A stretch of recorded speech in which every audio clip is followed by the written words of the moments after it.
Hello ladies and gentlemen, it's Blue Maxima, and I'm here doing another episode of Talking to the Wall.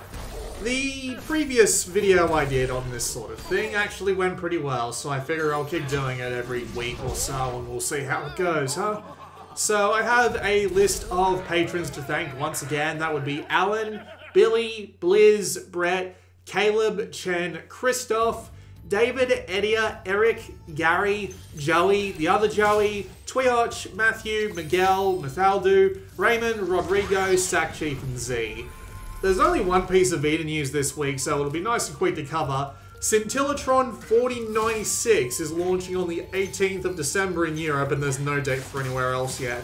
They contacted me on Twitter and said, hey, would you like a review code for this when we get them in? And I decided to actually get one, so I'll be doing a video on that when it comes around in like 2 weeks. So, there we go. So, let's get on to the actual news, shall we? There's not actually going to be that much this week. And by the way, before I forget, the footage in the background is Spyro 2 Ripto's Rage on the Spyro HD collection.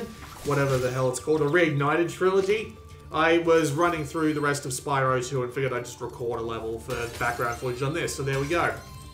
So, there's not actually that much news this week, mainly because we have two different shows happening at the end of next week. We'll have the Game Awards on Thursday, and we'll have the Kinda Funny Games Showcase on Saturday, and they're each promising multiple new announcements. So, the Game Awards apparently has things along the lines of Obsidian's next game, Obsidian being Obsidian Entertainment, the people who made things like Alpha Protocol, they were behind one of the South Park games, yada yada yada.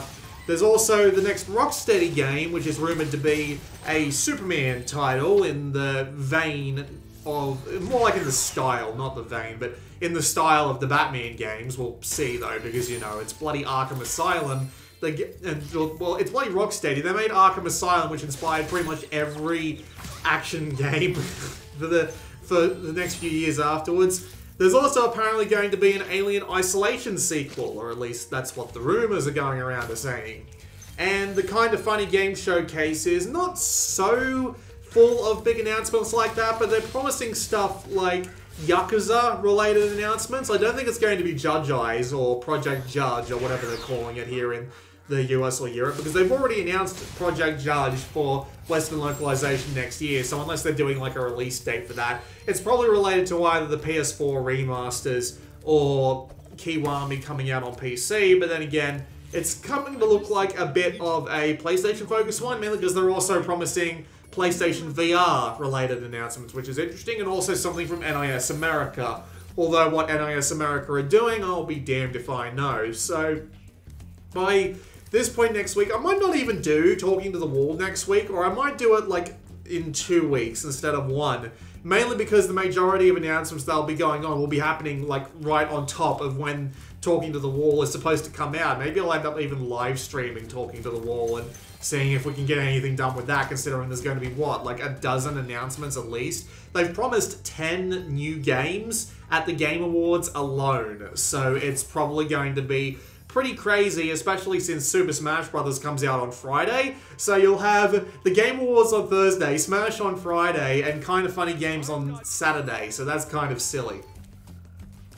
Fallout 76 is continuing its death spiral. Apparently the bugs in the game will continue on for a while, and there was a thing with the special edition where they didn't actually give you the bag they advertised. They give you a nylon bag instead of a canvas bag, I think it was.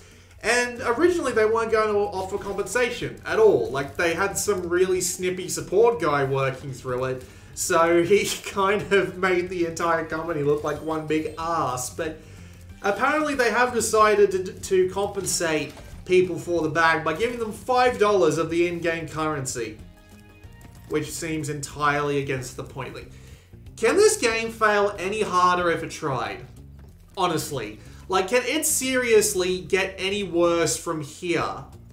I have no idea if it could. Maybe they just announce the game's dead in like 3 months and then they'll just shut the servers down and everybody won't be able to play it anymore, and well, it'll be the very first Fallout game you can't play, somehow beating the original Fallout to the punch, which you can still play to this day, which is incredibly bizarre. The PlayStation Classic has been given the review roundup by most places, and the results are not very good at all, as in most of them have been really bad. Like, in comparison to the SNES Classic, the PlayStation 1 Classic has been getting a lot of flack. Most of the reasons that have been cited include the terrible UI, which doesn't really give you much in the way of functionality, and it doesn't look great. And some of the games included are the PAL versions, which means they will typically run slower and be less responsive. And considering that this is the growing pains age of 3D, you probably want as many frames as you can possibly get. It is absolutely bizarre to think that they would include, I think it was 9 out of 20 PAL versions. I'm guessing the reason that they included 9 out of 20 PAL versions was that it meant that they didn't have to do as much effort localizing the damn thing, because they could just go to the versions that already had a bunch of languages built in. But, good lord, no? Like, just no. That is absolutely bizarre. They should not have done that. And apparently it performs terribly too. Digital Foundry haven't put out a full sort of analysis on the PlayStation Classic as I write, or as I should say speak, this episode of Talking to the Wall, but they have apparently found that the PlayStation Classic has horrible frame pacing, which introduces a lot of judder, which basically means the games feel worse than they did on the actual hardware. It's incredibly bizarre. I don't know what possessed them to do this, but apparently it's all a bit crap. They even included some stuff that really didn't seem necessary. Like, they've included 16 gigabytes of flash storage, so at least when people hack the damn thing, they'll be able to fit a few more games on it. And the whole, there's like 1 terabyte of, not the 1 terabyte, 1 gigabyte of RAM in it, which seems entirely unnecessary. I don't know what made them think that they needed a gigabyte of RAM in there for bloody PlayStation games, unless they're literally loading the entire ISO image into RAM while they're playing the damn game. But if that's what they were doing, then okay. The one thing I don't really agree with all the, what's the word I'm looking for? The only thing I really don't agree with all the criticism, though, is the menu. It is meant to resemble the PlayStation 1's original memory card menu. However, funnily enough, I didn't actually grow up with that. I grew up with the really fancy grey square one that they did way back when, I think I had a PS1, like the smaller model one, not the original PlayStation model, which had that BIOS in it. So, yeah, that's unfortunate that it didn't come out so well. I'm guessing at this point, if they don't manage to hack it, which I'd be amazed if they couldn't, but if they don't, the only thing the PlayStation Classic would be any good for would be getting the original controllers and using them as like USB over RetroLarch or something. That's how I emulate all my PlayStation 1 games. And of course, we have the usual complaints about the game library. And to be fair, just because they're usual doesn't mean that they're bad, you know? Because the game library for the PlayStation Classic is not very good. And there are so many PlayStation games you can very easily have on there, which means hopefully if they figure out how to get the damn thing hacked, maybe we'll be able to get some more interesting ones in there.